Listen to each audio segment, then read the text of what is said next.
السلام علیکم ورحمۃ اللہ وبرکاتہ۔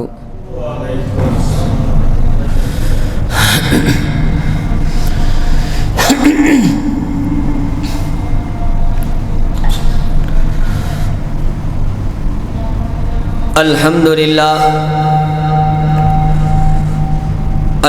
للہ نحمدہ ونستعینہ ونستغفرہ ونؤمن به ونتوکل علیہ ونعوذ باللہ من شرور انفسنا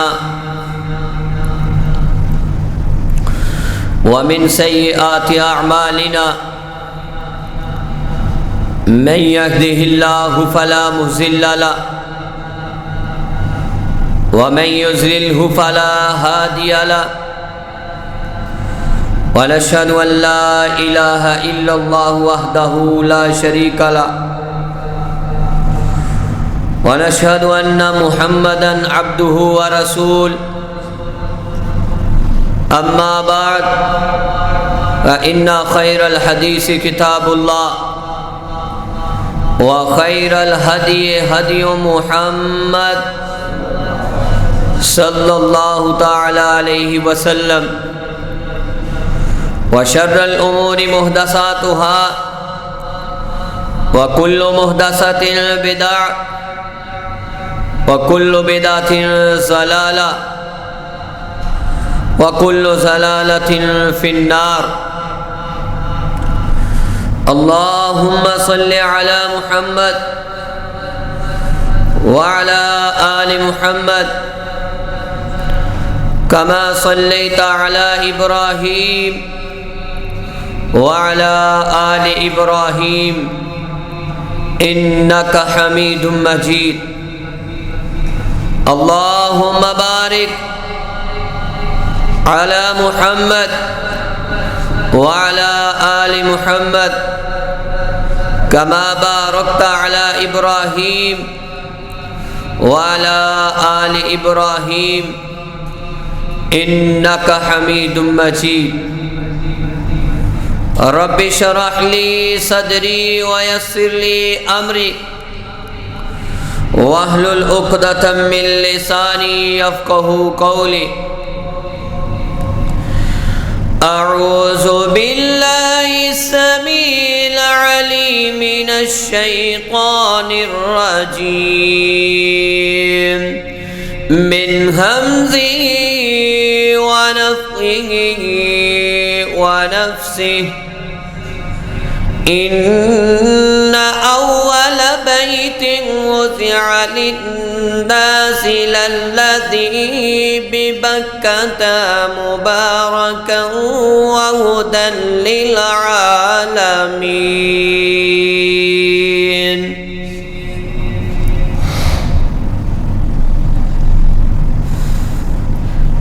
حمد و ثنا کے لائق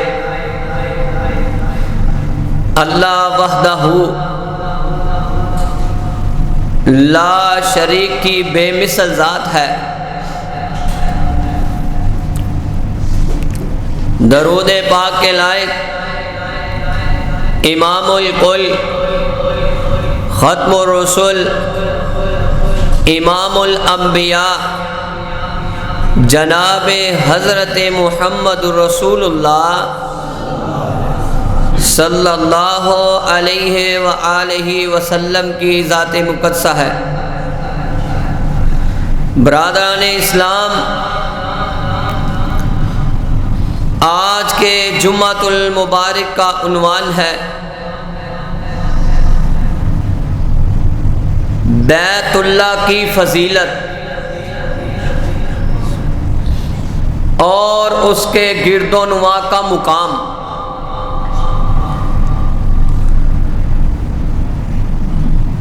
برادران اسلام،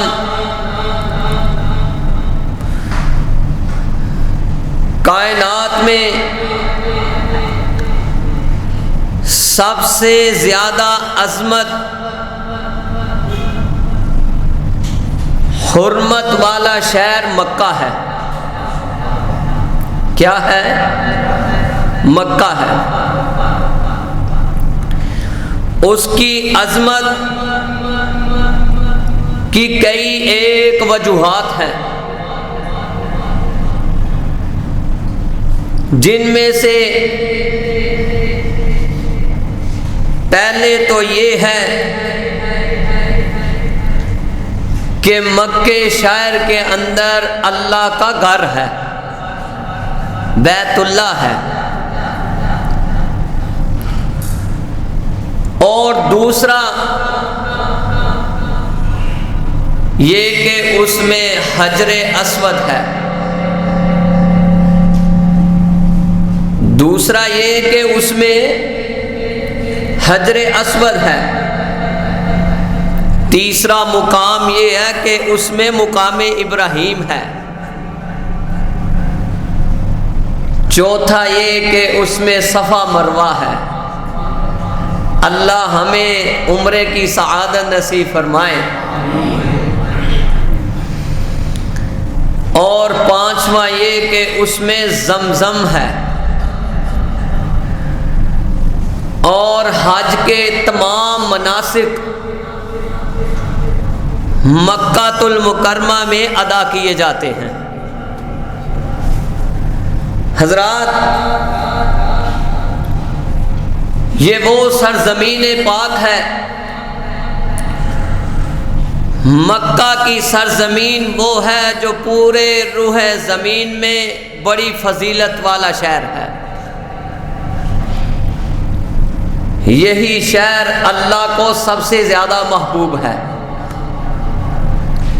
اسی لیے اللہ تعالی نے اپنے پیارے محبوب جناب حضرت محمد رسول اللہ صلی اللہ علیہ وآلہ وسلم کو بھی اس شہر میں پیدا کیا ہے۔ اسی میں کوئی پیغمبر ایسا نہیں، تقریباً کم و بیش مشکات کے اندر 5758 نمبر پر حدیث ہے کہ 1,24,000 پیغمبر آئے، کوئی ایسا نبی نہیں جو مکے شہر میں نہ پہنچا ہو۔ اسی لیے اللہ پاک نے ہمارے پیارے محبوب کو بھی اسی شہر میں محبوس فرمایا۔ رسالت کا تاج بھی مکے شہر میں پہنایا۔ اللہ نے اس شہر کو اعلیٰ بنانے کے لیے اس قدر اللہ نے بلندیوں میں مقام دیا ہے کہ اللہ نے اس شہر کی قسم اٹھائی ہے۔ اللہ کا کلام کہتا ہے، بسم اللہ الرحمن الرحیم،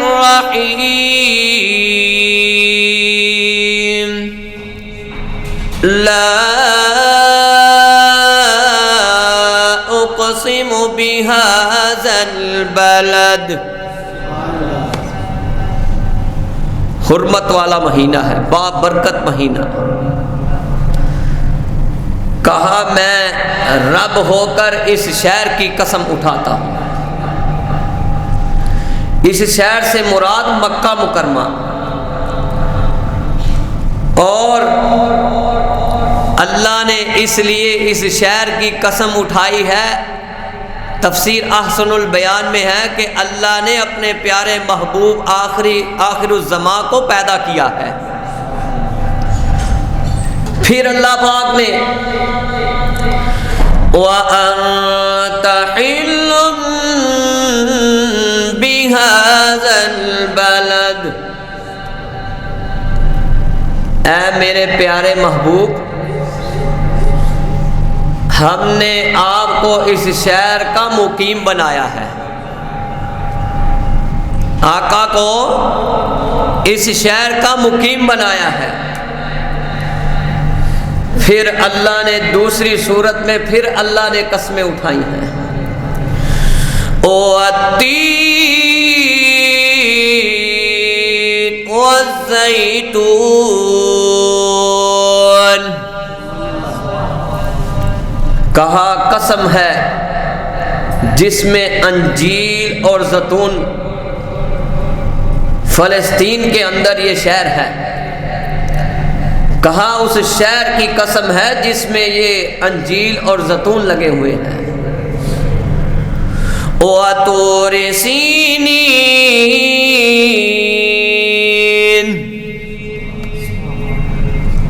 کہا مجھے طور سینا کی قسم ہے، یہ وہ طور سینا ہے جس پر کوہ طور پر اللہ موسیٰ علیہ السلام سے ہم کلام ہوتے تھے۔ پھر وَهَذَا الْبَلَدِ الْأَمِينَ،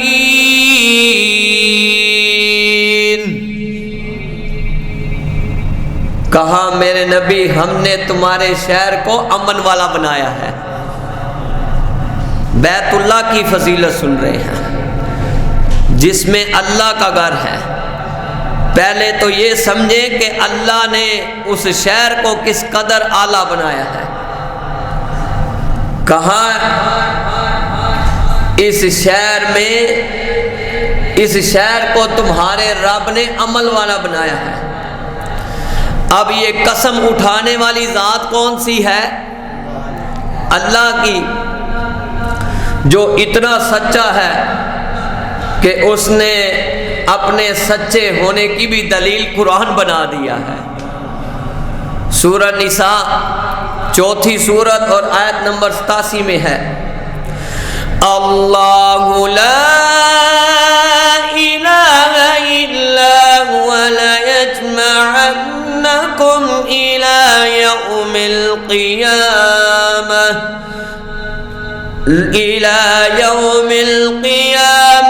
لا ریب فیہ ومن اصدق من اللہ حدیثا، کہا تمہارے رب سے بہترین سچا کون ہو سکتا ہے؟ تمہارے شہنشاہ سے بڑھ کر حدیثہ، کہا کون سچا ہو سکتا ہے؟ پھر لکھنے والے نے اس شعر کی اس آیت کو سامنے رکھتے ہوئے ترجمانی کی ہے، مخلوق خدا دی ایک پاسے، محبوب ربانا ایک پاسے، سارے جگ دی ترتی ایک پاسے، میرا عرب سہانا ایک پاسے۔ نبی پاک صلی اللہ علیہ وآلہ وسلم جب مکے سے ہجرت کر کر جا رہے تھے،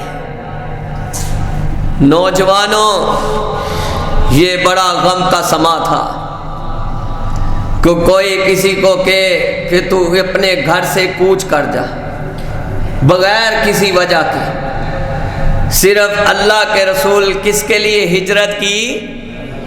اللہ کے لیے۔ تکلیفیں اتنی دینی شروع کر دی، میرے رب نے آرڈر جاری کر دیا ہے، میرے نبی اب تیرا ہجرت کرنے کا ٹائم آ گیا ہے۔ آپ صلی اللہ علیہ وآلہ وسلم جامع ترمذی میں 3926 نمبر پر حدیث ہے، کہا کہ آپ صلی اللہ علیہ وآلہ وسلم جب مکے کی حدود سے دور ہوتے جا رہے تھے، آنکھیں ایسے پیچھے کی ہوئی ہیں، چہرہ انور کو ایسے پیچھے کیا ہوا ہے، جب مکہ شہر آنکھوں سے اوجھل ہونے لگا میرے نبی کے آنسو جاری ہو گئے۔ آپ نے کہا ما اطیبکی من بلد وَأَحَبَّكِ إِلَيَّ، اے مکہ شہر تو بہت پکیزہ شہر ہے اور تو مجھے بڑا محبوب ہے، وَلَوْلَا أَن قَوْمِ أَخْرَجُونِي مِنْكِ مَا سَكَنْتُ غَيْرَكِ، کہا میری قوم نے مجھے یہاں سے تکلیفیں دے دے کر یہاں سے کوچ کرنا پڑ گیا ہے، میرے رب کا آرڈر آ گیا ہے، اگر مجھے یہ آرڈر نہ آتا اے مکہ شہر تیرا نبی تجھے کبھی نہ چھوڑتا۔ حضرات یہی وہ شہر ہے جس کو جب بیت اللہ کو ابراہیم علیہ السلام نے بنایا تو اللہ سے کیا دعا کرتے ہیں اس شہر کے لیے؟ وَإِذْ قَالَ إِبْرَاهِيمُ رَبِّ اجْعَلْ هَذَا بَلَدًا آمِنًا وَارْزُقْ أَهْلَهُ مِنَ الثَّمَرَاتِ مَنْ آمَنَ مِنْهُمْ بِاللَّهِ وَالْيَوْمِ الْآخِرِ۔ کہا اے اللہ میرے جو میں نے تیرا گھر بنا دیا ہے بیت اللہ، اب اس شہر کو امن والا شہر بنا دے۔ جو بیت اللہ کے گھر میں آ جائے گا، اللہ کے گھر میں داخل ہو جائے گا، وہ بندہ امن اور سلامتی والا ہو جاتا ہے۔ کہا پھر اللہ ایک اور دعا قبول کر لے، اے پیارے محبوب کے شہر کو اللہ نے کس قدر فضیلت والا بنایا ہے۔ کوئی بھی موسم ہو، بے موسمی ہو یا موسم والا ہو، ہر پھل اس میں اللہ نے داخل کر دیا ہے۔ پھر اللہ نے ابراہیم علیہ السلام نے دوسری دعا کی، رَبَّنَا وَابْعَثْ فِيهِمْ رَسُولًا مِّنْهُمْ يَتْلُو عَلَيْهِمْ آيَاتِكَ وَيُعَلِّمُهُمُ الْكِتَابَ وَالْحِكْمَةَ وَيُزَكِّيهِمْ إِنَّكَ أَنْتَ الْعَزِيزُ الْحَكِيمُ۔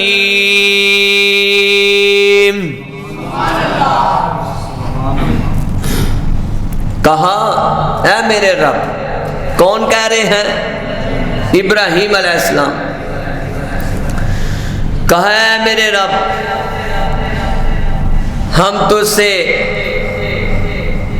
کیا مانگتے ہیں؟ موسیٰ علیہ السلام مانگتے ہیں، عیسیٰ علیہ السلام مانگتے ہیں، اے اللہ تو آخری نبی رسول بھیج دے۔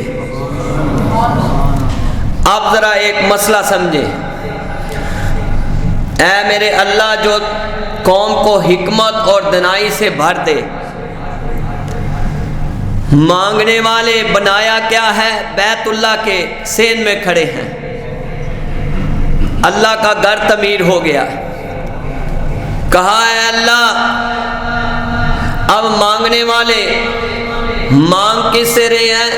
رب العالمین سے، اور بنایا کیا ہے؟ بیت اللہ۔ دعا کون کر رہا ہے؟ خلیل اللہ۔ اور آمین کون کہہ رہا ہے؟ ذبیح اللہ۔ اور مانگ کیا رہے ہیں؟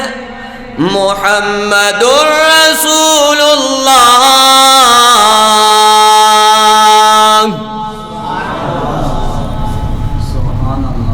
سبحان اللہ۔ دعا کرنے والے بھی اخیر ہیں، آگے دینے والا بھی شہنشاہ اخیر ہے۔ اس امت کو کہا میرے باپ ابراہیم کی دعا ہے اور عیسیٰ علیہ السلام کی بشارت ہے۔ اس آیت کی تفسیر میں امام احسن البیان میں لکھا ہوا ہے، کہا کہ دعا مانگی اس گھر کے لیے، تو لکھنے والے نے ادھر ترجمانی کی ہے، جاؤں گا بن کے منگتا بیت اللہ جیسے گھر میں، رکھوں گا اپنے سر کو سونے اللہ کے در میں۔ کہے آمین۔ وہ دربار پیارا پوری دنیا سے عالی، وہ دربار پیارا پوری دنیا سے عالی، جس دربار کے لوگوں سب نبی اولیاء سوالی، ان سے کبھی نہ مانگو جو پڑے ہیں قبر میں، ان سے کبھی نہ مانگو جو پڑے ہیں قبر میں، جاؤں گا بن کے منگتا بیت اللہ جیسے گھر میں۔ اللہ سب کو عمرے کی سعادت نصیب فرمائے، اور اب جب حج آئے تو اللہ ہم سب کو حج کی سعادت نصیب فرمائے، اور اے اللہ جتنے حاجی پہلی فلائٹ اتر رہی ہے، اے اللہ جتنے حاجی آ رہے ہیں ان سب کے حج قبول فرما، اے اللہ ہمیں ان سے ملنے کی توفیق عطا فرما۔ حضرات، 3 ایسی مساجد ہیں جس میں ثواب کی نیت سے جاتا ہے تو اس کو ثواب ملتا ہے۔ صحیح البخاری میں 1188 نمبر پر کہا کہ ثواب کی نیت سے جاتا ہے، 3 مساجد ہیں جن کے لیے سفر کیا جا سکتا ہے۔ پہلی مسجد المسجد الحرام، مسجد حرام بیت اللہ جہاں بیت اللہ ہے، والمسجد الاقصی فلسطین میں، اور ومسجد ھذا جہاں میرے نبی کا روضہ رسول اللہ ہے۔ حضرات، سنن ابن ماجہ میں 1406 نمبر پر حدیث ہے، اگر ادھر کوئی انسان مالی طور پر محبت سے جاتا ہے تو اللہ اس کو نیکیوں سے بھر دیتے ہیں۔ اب بیت اللہ کے اندر ایک نماز پڑھتا ہے، کتنی؟ ایک، حوالہ نوٹ کر لے، سنن ابن ماجہ 1406 نمبر پر کہا ایک نماز پڑھتا ہے، وَصَلَاةٌ فِي الْمَسْجِدِ الْحَرَامِ أَفْضَلُ مِن 100,000 صَلَاةٍ فِيمَا سِوَاهُ اللہم اجعلنا منہم۔ اللہ ہمیں وہاں نمازیں پڑھنے کی توفیق دے دے۔ یہ میرے آقا کے زبان نبوت سے نکلے ہوئے الفاظ ہیں۔ کہا کہ ایک نماز پڑھتا ہے اللہ 1,00,000 کا ثواب عطا کرتے ہیں، تے 5 نمازاں دا کنا ہویا؟ 5 لاکھ۔ اور رمضان میں اس کا ثواب 700 گنا زیادہ بڑھ جاتا ہے۔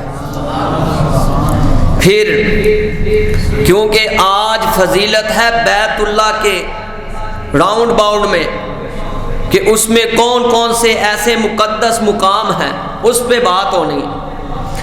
اچھا، اب بیت اللہ کا طواف کرنے کے لیے جب وہ کہتا ہے لبیک اللہم لبیک لا شریک لک لبیک،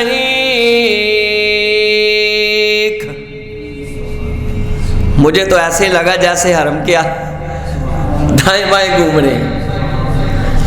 کہا کہ جب طواف کرتا ہے، مسند احمد میں 1139 نمبر پر حدیث ہے، کہا پھر اس کا اللہ کیا اجر دیتے ہیں؟ ما رفع رجل القدم ولا وضعها الا كتب له 10 حسنات۔ اللہ ہر قدم کے بدلے 10، اللہ ہر قدم کے بدلے 10 نیکیاں لکھ دیتے ہیں۔ پھر وَخُدَّ عَنْهُمْ 10 سَيِّئَاتٍ، اللہ 10 گناہ معاف کر دیتے ہیں۔ وَرُفِعَ لَهُ أَشْرُ دَرَجَاتٍ، زمین آسمان کے اندر اللہ 10 درجے بلند کر دیتے ہیں۔ پھر لکھنے والے نے بڑی پیاری ترجمانی کی ہے، میں نے کہا میں بھی آج دل سے پڑھ دوں چکر لگانے پہ۔ اللہ مدت گزریا سکدیانو، جوگی سانگ بنان جی کردا، تیرا گھر دیکھاں تیرا در دیکھاں، تیرے در وچ رکھ رکھ سر دیکھاں، جتھے ایک نماز دی لکھ بن دی، اوتھے عمرہ نگان نجی کردا، کئی پاپ کما بیٹھا میں حج کر کے، شرمندہ ہاں مندہ ریا چج کر کے، پلہ چک کے کعبے دا سینے تو سینہ نال لگان نجی کردا۔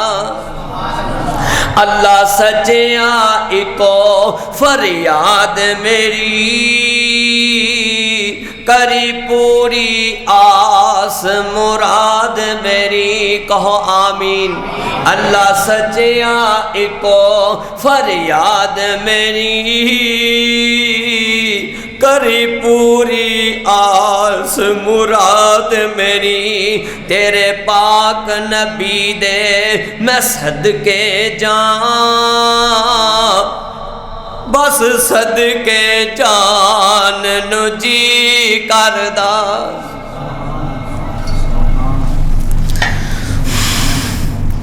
حضرات، جامع ترمذی میں ایک تو یہ فضیلت بیان ہوگی، اللہ نے جس گھر کو بنایا ہے وہ شہر ہی بڑا برکتوں والا ہے۔ میں تو یہ سمجھتا ہوں کہ آمینہ کے لال کے لیے اللہ نے اس شہر کو سجا دیا ہے۔ اور دوسری یہ فضیلت ہوگی کہ جب طواف کرتا ہے تو اس کا یہ اجر ہے۔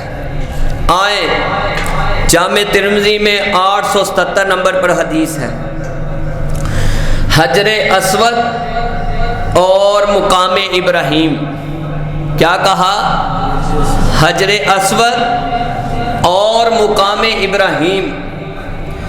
میرے نبی نے ارشاد فرمایا، کہا کہ رسول اللہ صلی اللہ علیہ وآلہ وسلم نے ان دونوں پتھروں کے بارے میں کیا کہتے ہیں؟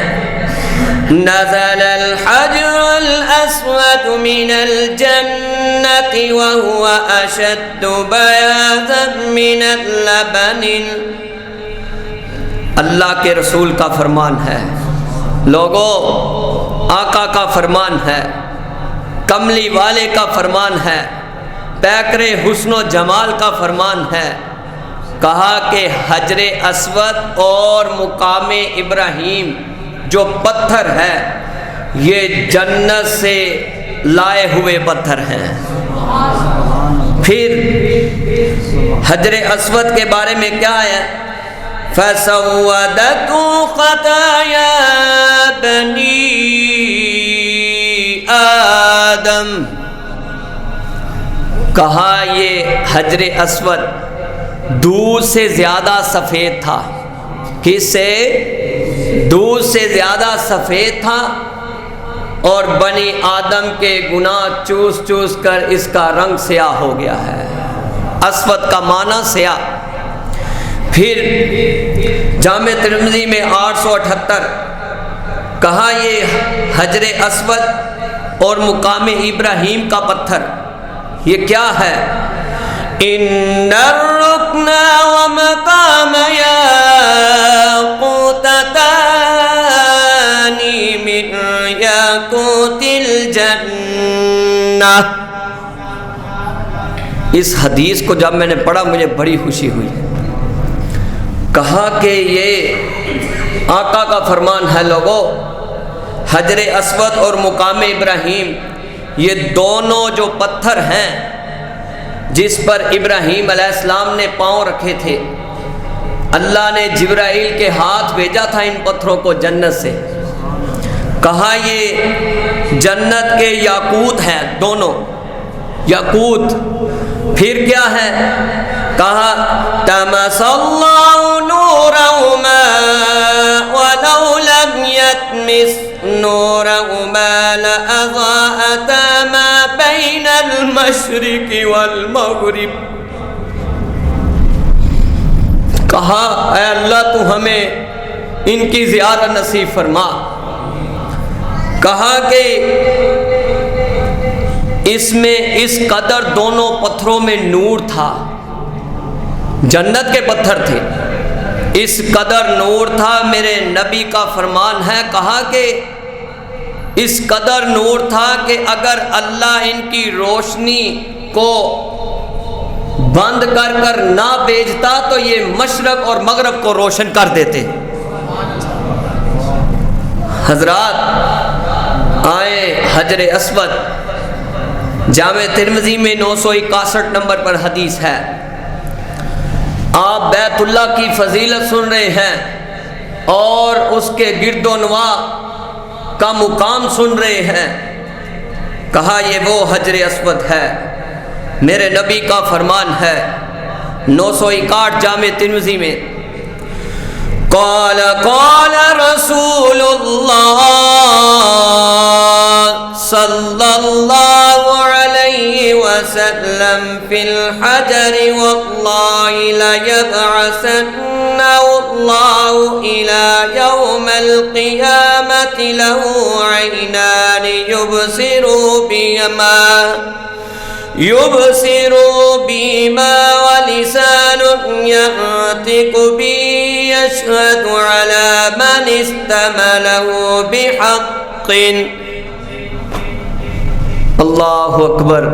اللہ سب کو حجر اسود کو بوسہ دینے کی اللہ پاک توفیق عطا فرمائے۔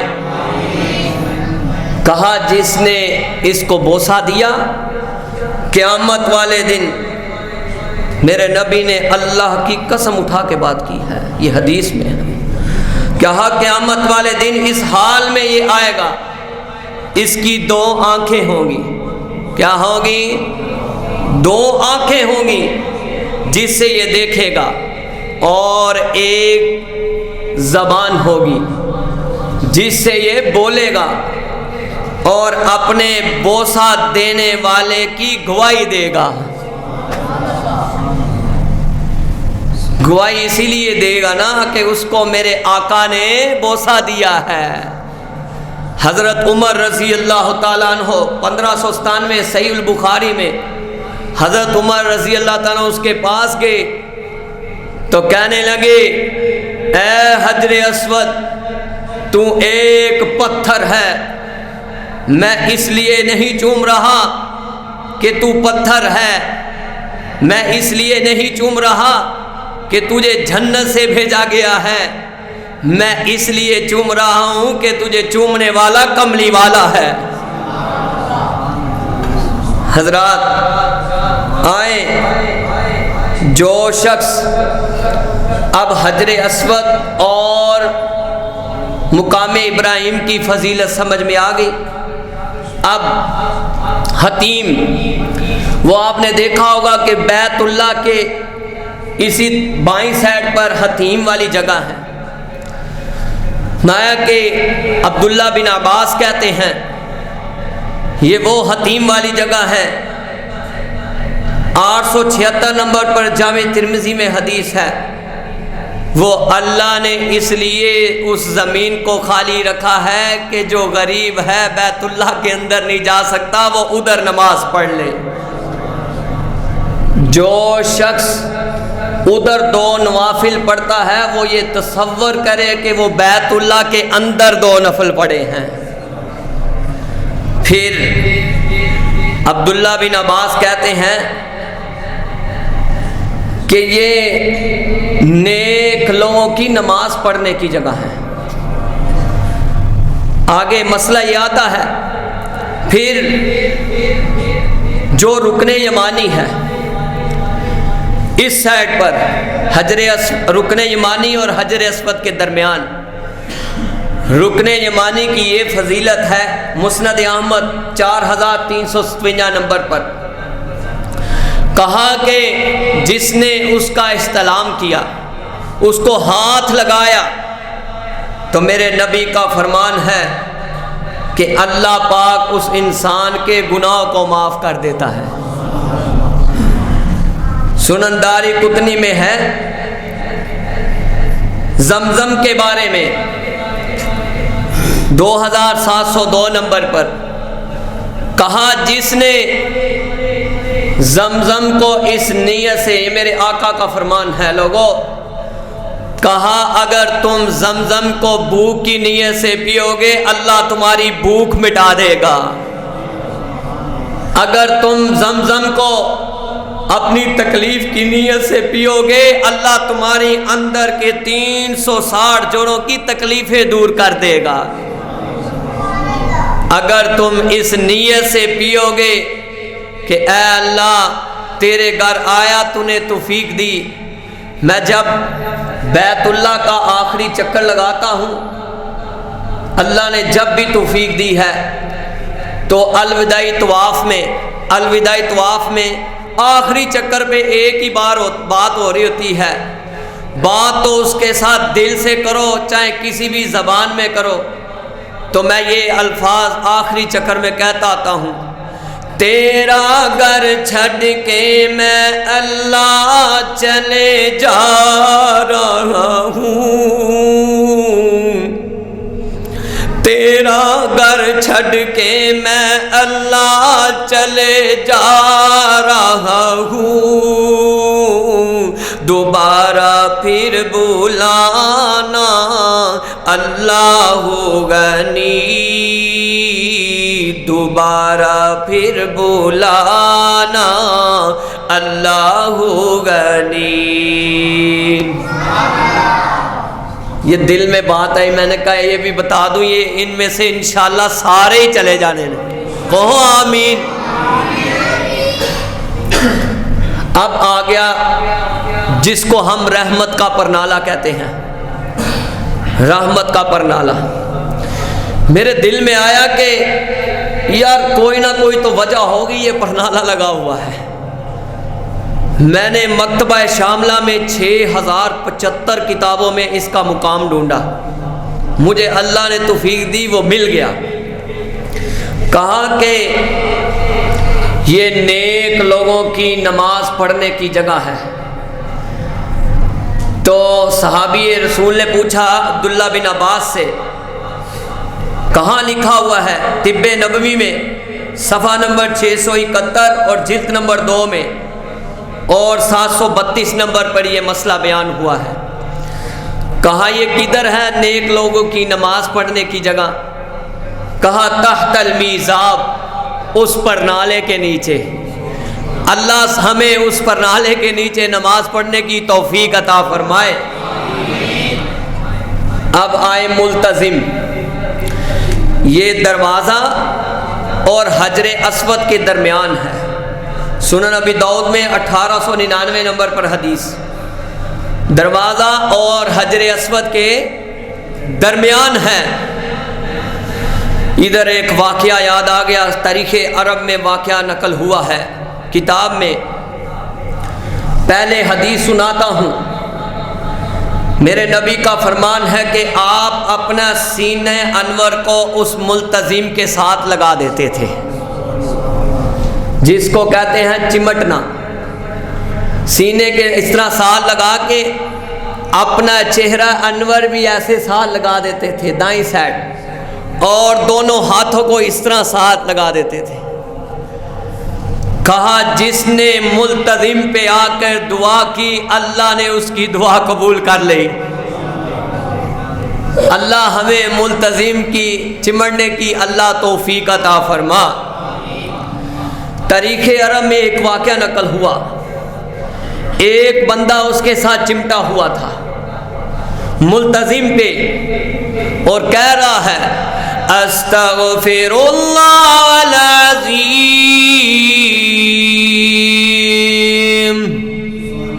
استغفر اللہ ربی من کل ذنب واتوب الیہ. کہیں آمین. استغفار کر رہا تھا تو ایک دوسرا بندہ پیچھے آیا. یہ اتھینٹک بات ہے. تاریخ عرب میں ایک شیخ نے اپنا یہ واقعہ نقل کیا ہے. کہا پھر اس کے پیچھے دوسرا آدمی آ گیا. اسی ملتزم پہ کھڑے ہوئے آواز آئی کہ تو میرے گھر کو چھوڑ کے چلے جا, کوئی تیرا عمل قبول نہیں ہے. جو پہلے چمٹا ہوا تھا پتہ نہیں کتنی دیر وہ وہاں کھڑا رہا. پیچھے سے وہ پیچھے نہ ہٹا. پیچھے آدمی نے سن لیا. دونوں نیک انسان تھے. حقیقت بات ہے, نیک ہی تھے تو آواز آئی. کہا کہ پیچھے ہٹ جا. اب وہ دوسرے بندے نے کہا کہ بھائی اللہ کی ذات جو ہے جلال میں آئی ہے, اللہ نے اس کے بھی کانوں میں وہ بات پہنچا دی, تو یہ پیچھے ہٹ جا. اس نے پیچھے ہٹ کر دیکھا. اس نے کہا میں تو یہ بات 16 سال سے سن رہا ہوں. کتنے سال سے؟ آج تو نے بھی سن لیا ہے. مجھے یہ بتاؤ پھر میں کون سے در پر جاؤں؟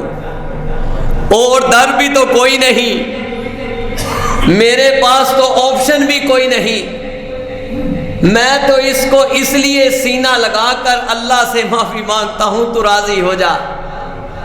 کہا 16 سال بیت گئے مجھے اس کے ساتھ سینہ لگاتے, ہر سال میں آتا ہوں. کہا یہی آواز آتی ہے پر میرے پاس اور بھی کوئی چارہ نہیں. میں اس لیے سینہ لگاتا ہوں کہ میرے نبی نے یہاں سینہ لگایا, شاید مجھے معافی مل جائے. ابھی کچھ سیکنڈ ہی گزرے تھے, آواز آئی جا ہم نے تیری 16 سال کے گناہوں کو 16 سالوں کو نیکیوں میں بدل دیا ہے. وہ رب اتنا بڑا ہے, وہ شہنشاہ اتنا بڑا ہے. کوئی ایک ہاتھ آتا ہے تو وہ 2 ہاتھ آتا ہے. کوئی ایک بلشت آتا ہے وہ 1 ہاتھ آتا ہے. جو اسے دل میں یاد کرتا ہے, اس کی مخلوق کو دل میں یاد کرتا ہے, وہ رب ہو کر اس کو دل میں یاد کرتا ہے. جو اس کو اپنے ایک مجلس میں یاد کرتا ہے, وہ رب ہو کر فرشتوں کی مجلس میں یاد کرتا ہے. اور جو وَإِنْ أَتَانِي يَمْشِي 7504 نمبر پر حدیث صحیح البخاری. کہا جو اپنے بندوں کے لیے, نوجوانوں توجہ میری طرف, یہ عید کے خطبے میں نے دیا, میرے دل نے چاہا پھر بتاؤں.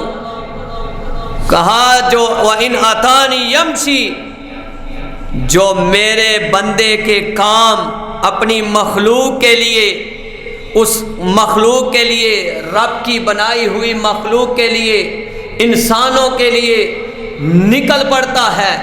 کہا آتیتوہ ہرولتن, کہا وہ چل کے آتا ہے, میں رب ہو کر اس کی طرف دوڑ کے آتا ہوں.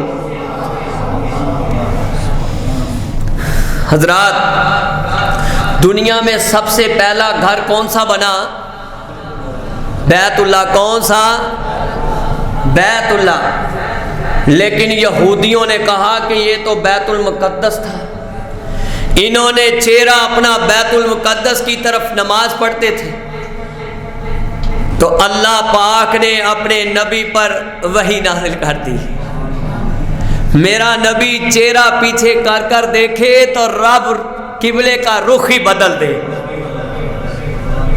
کہا کہ اللہ نے اے میرے نبی ان کو بتا دو, یہودیوں کو, عیسائیوں کو. اے اللہ کیا بتاؤں؟ اللہ نے قرآن نازل کر دیا. سورۃ آل عمران 3 سورت آیت نمبر 96 میں ان اول بیت وضع للناس للذی ببکۃ مبارکا وہدی للعالمین.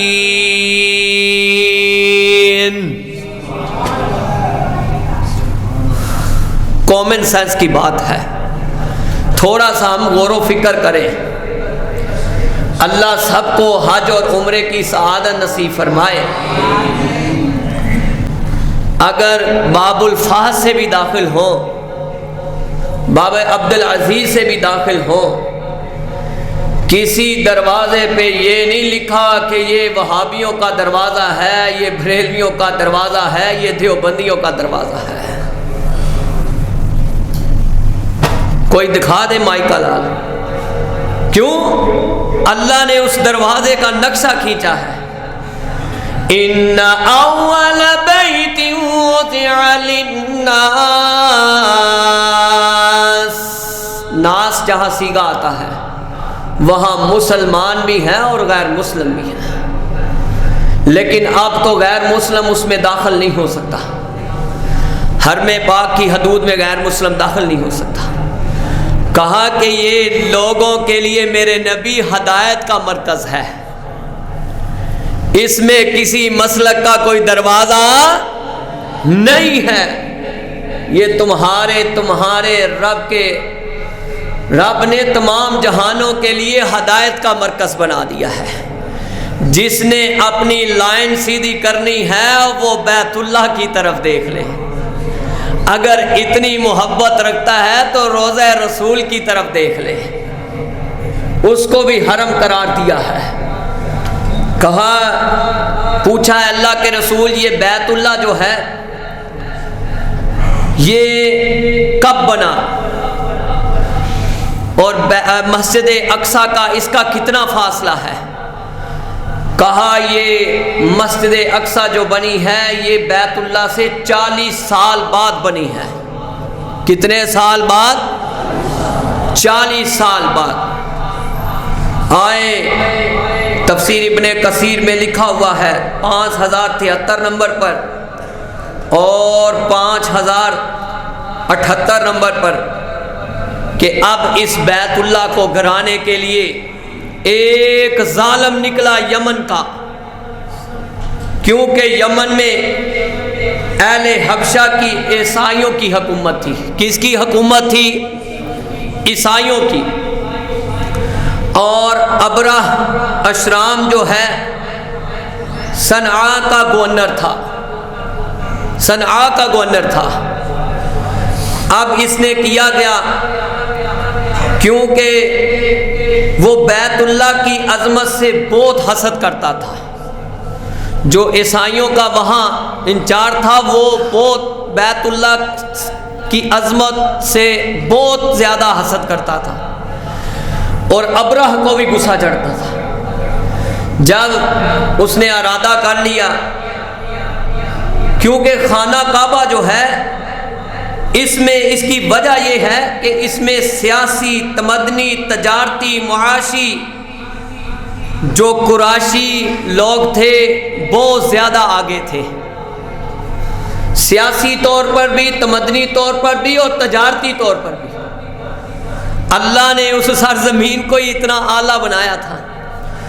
ابرہ نے کیا کیا کہ اس کے لیول کا کوشش کی، وہ تو ہو نہیں سکتی تھی کیونکہ وہ بیت اللہ کس کا گھر ہے؟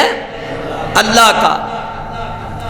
اس نے صنعاء میں ایک کلیس تیار کروایا، اس قدر عالی شان سونے کا کلیس تیار کروایا کہ لوگ جو ہیں بیت اللہ کو چھوڑ کر اس کلیس کی عبادت کریں، اس کے گرد و نواح چکر لگائیں، پر یہ بات بنی نہیں۔ پھر اس نے ارادہ کر لیا، اس نے 60,000 افراد لیے، کسی نے اس کلیس میں داخل ہو کر گول و براز کر دیا، کسی نے اس کا نقصان کیا، اس کو پتہ چلا کہ یہ تو بیت اللہ کے ماننے والے نے نقصان کیا ہے۔ وہ 60,000 افراد کو لے کر، جوانوں کو لے کر نکلا اور 13 ہاتھی ساتھ لیے اور ایک ہاتھی ساتھ لیا جس کا نام محمود تھا، وہ بہت بڑا ہاتھی تھا۔ اس نے خصم کے علاقے میں پہنچا تو نفیل بن حبیب کو قیدی بنا لیا۔ جب قیدی بنایا تو اس نے کہا کہ یہ جتنے سرزمین حجاز کے داخلی رستے ہیں یہ تو نے بتانے ہیں۔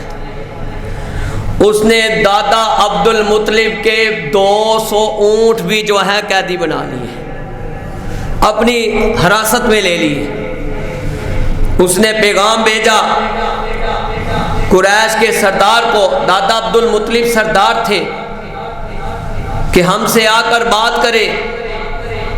تو آپ نکلے 7 لوگوں کو لے کر۔ تو دادا عبد المطلب بہت خوبصورت اور نوجوان تھے، بہت خوبصورت تھے۔ جب اس نے دادا عبد المطلب کو آتے ہوئے دیکھا تو اسی وقت اپنے تخت سے نیچے اتر آیا، اتنے خوبصورت تھے۔ تو کہنے لگا، آپ نے پوچھا کہ بھی تم نے یہ کام کیوں کیا ہے؟ 200 اونٹ میرے تم نے اپنی قید میں لے لیے ہیں۔ اس نے کہا میں چھوڑ دیتا ہوں، آپ بیت اللہ کی حدود سے باہر ہو جائے، میں آج بیت اللہ کو مسمار کرنے کے لیے آیا ہوں۔ آپ نے کہا اچھا پھر سن، میں تو اونٹوں کا مالک ہوں، تو میرے اونٹ واپس کر، تو میرے اونٹ واپس کر۔ کہا وہ بیت اللہ کا مالک ہے، وہ خود ہی تیرے ساتھ نبٹ لے گا۔ اپنے اونٹ لیے گا، میرے اونٹ واپس کا، ٹھیک ہے ہم نکل جاتے ہیں۔ جب اونٹ لیے واپس گئے، حقیقت بات ہے، کہا اللہم ان المرء یمنع رحلہ فمنع رحالک۔ دادا عبد المطلب نے بیت اللہ کے اس دروازے پر چڑھ کر چوکھٹ پر اس طرح اس جو ہے جو کنڈا ہے اس کو ایسے ہاتھ ڈال لیا اور پکڑ کر زور سے یہ الفاظ بولے، اے اللہ میں بندہ اپنی سفاری کا حفاظت زاد ہوں، اے اللہ تو اپنے حرم کی حفاظت فرما۔ اپنی اتنی بات کہنی تھی، دادا عبد المطلب نے کہا سب پہاڑوں پہ چڑھ جاؤ۔ جب چڑھ گئے اور نفیل بن حبیب اس بڑے ہاتھی کے پاس آیا اور اس کے کان میں کہا کہ تو حرمت والے شہر میں آ گیا ہے،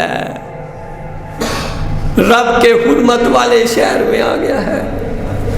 اس نے اتنا اس ہاتھی کو مارا، اتنا مارا، جب اتنی آواز نفیل بن حبیب نے کانوں میں کہی کہ تو رب کے حرمت والے شہر میں آ گیا ہے، بیت اللہ شہر میں، اس ہاتھی نے اپنے گھٹنے وہیں ٹیک دیے۔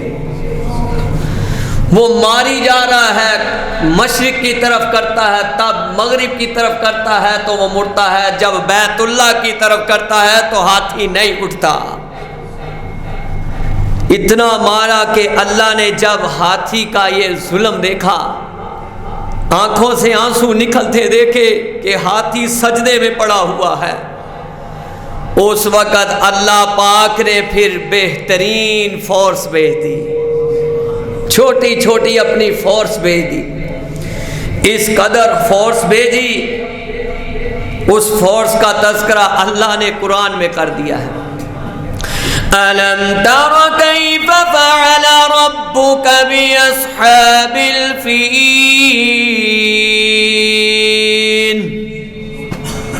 کہا میرے نبی، یہ نبی پاک صلی اللہ علیہ وسلم کے 50 پیدا ہونے سے 50 دن پہلے کا واقعہ ہے، پیدا ہونے کے 50 دن پہلے کا واقعہ ہے۔ امام ابن کثیر نے لکھا ہے، تفسیر احسن البیان میں ہے، تفسیر عبدالسلام بن محمد میں ہے، کہا کہ وادی محشر میں پہنچے جو منا میں ہے، اس جگہ کو دیکھیں گے، وہاں عذاب آیا تھا، وہاں انہوں نے خیمے لگائے، جو گیا ہاتھ کھڑا کرے، اے اللہ اب ہاتھ نیچے کرے، اور جو جانا چاہتے ہیں وہ ہاتھ کھڑا کریں۔ اے اللہ یہ سارے جانا چاہتے ہیں، ان کو حج اور عمرے کی سعادت نصیب فرما۔ اس جگہ کو خالی رکھا ہوا ہے۔ کہا کہ ہم نے تیرے رب نے ان ہاتھیوں والا کا کیا حال کیا؟ أَلَمْ يَجْعَلْ كَيْدَهُمْ فِي تَضْلِيلٍ۔ کہا پھر ہم نے اس قدر، یعنی وہ خانہ کعبہ کو گرانے کے ارادے سے آئے تھے، ہم نے اس کو ناکام بنا دیا۔ وَأَرْسَلَ عَلَيْهِمْ طَيْرًا أَبَابِيلَ۔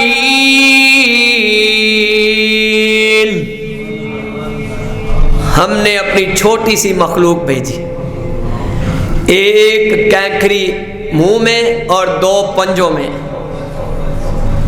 کہا جب سمندر سے ایسے، وہ آج بھی وہ ابابیلیں وہاں موجود ہیں، حرم میں دیکھیں گے بڑی آواز آتی ہے، گونجتی ہے۔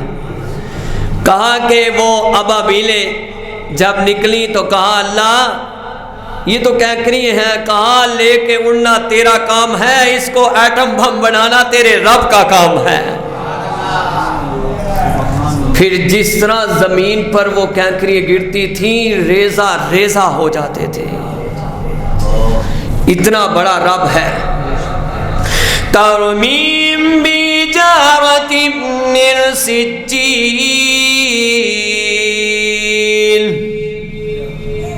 کہا مٹی کی، جو ان کو مٹی اور پتھر کی کینکریوں سے مار رہے تھے، مٹی کی اور پتھر کی کینکریوں سے۔ اس قدر تمہاری جدید ٹیکنالوجی تو کچھ کر نہیں سکتی، چھوٹی سی مخلوق، اللہ کی چھوٹی سی فورس بیت اللہ کی حفاظت کرنے نکلی۔ مجھے یہ بتائیں یہ یہودی عیسائی ہمارے بیت اللہ کو گرا سکتے؟ گرا سکتے نہیں۔ پھر لکھنے والے نے ترجمانی کی ہے، ذرا محبت سے سنیں۔ مکے تے مدینے دی کیا شان نرالی ہے۔ جو دیوانہ ہوگا نا آقا کا وہی سبحان اللہ کہے گا۔ نعت خان بڑا بول دے نا، اے تم نے شان سننی ہے کبھی ہم سے بھی سن لے، ہم بھی دین کے طالب علم تمہارے لیے تیار بیٹھے ہیں۔ مکے تے مدینے دی کیا شان نرالی ہے، جتھے توجہ میری طرف رکھنی ہے پھر سمجھ میں آئے گی۔ جتھے ٹر دریا لوگو کونین داوالی ہے، مکے تے مدینے دی کیا شان نرالی ہے۔ یہ پھر ذرا غور کرنا، دل کو سکون ہوگا، ایسے لگے گا جیسے مکے شہر میں چل پھر رہے ہیں۔ مکہ شہر نرالا ہے، اللہ سب غریبوں کو لے جا، اے اللہ سب غریبوں کو لے جا، اے اللہ سب کو لے جا۔ مکہ شہر نرالا ہے، مدینہ برکتاں والا ہے، انہاں دونوں شہراں دی کیتی رب رکھوالی ہے۔ مکے تے مدینے دی ہر چیز نرالی ہے۔ شاعر جو ہے نا گلی کو مخاطب ہوا، مکے کی گلیوں کو مخاطب ہو کے کیا کہتا ہے؟ مکے دیاں نیاں گلیاں سونے دیاں ڈلیاں نے، مکے دیاں نیاں گلیاں سونے دیاں ڈلیاں نے تسی رج رج تک آئے تسی رج رج تک آئے جدی کملی کالیے مکے تے مدینے دی ہر چیز نرالیے حرم چلے آؤ کہو آمین حرم چلے آؤ اکھی ویک کن سنے آؤ حرم چلے آؤ اکھی ویک کنی سن آؤ میناراں وچ گونج دیے جو اذان بلالیے مکے تے مدینے دی